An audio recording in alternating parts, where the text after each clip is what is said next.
Now, the man known as Russia's Grey Cardinal has resigned as Vice Premier after more than a decade in the halls of power.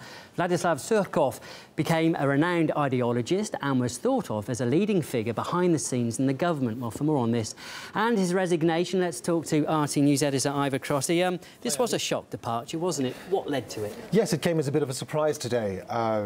Surkov had been working as Deputy Prime Minister in Dmitry Medvedev's cabinet with responsibility for government policy and media policy. His resignation follows a particularly fractious cabinet meeting with President Putin yesterday, where Putin criticised the cabinet for ticking boxes but not following through with substantial policy reforms. He called their work superficial. Surkov begged to differ during that meeting, and his resignation was accepted by Putin shortly afterwards. He's called the Grey Cardinal, isn't he? Why is that? Yeah, Surkov is an eminence grise, the Grey Cardinal of the Kremlin, known by Russia watchers everywhere.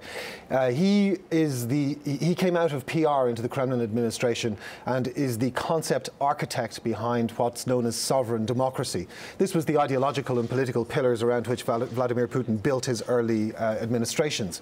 Sovereign democracy advocated values of pride, independence, and what became known around the world as, I guess, as Vladimir Putin's "don't lecture us" stance when it came to democracies in transition, particularly young democracies such as Russia's. Some would say it put a veneer of democracy over what were Russian political traditions, and was a reasonably controversial topic, or a reasonably controversial policy at the time, and remains so.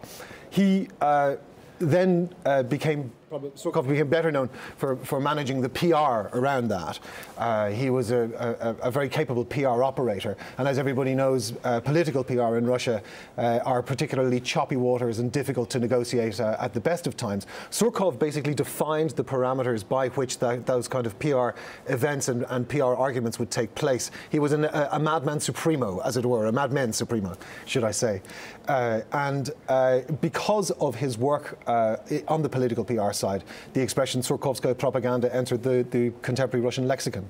You mentioned that row with Putin that he had. That's not the only row, is it, recently that he's had? Well, you're referring to Skolkovo here. And, when Surkov worked with President Medvedev on modernisation, he advocated setting up the Skolkovo Technology Hub, the research excellence hub that's now running outside Moscow. Now, Surkov had a strong vision for modernisation of Russian economy and bringing innovation culture into Russia's economy. Skolkovo most recently has been involved in a rather controversial corruption probe. Surkov has been engaged in a public dialogue with one of the prosecutor spokesmen on that. But it was stressed today that Surkov's decision to resign had nothing to do with that, and that it was related to his role as Deputy Prime Minister for carrying out the President's orders or for carrying out presidential policy. OK, well, thanks for giving us some clarity on that. That's RT's news editor, Ivor Crotty. Thank you, Andy. Thank you.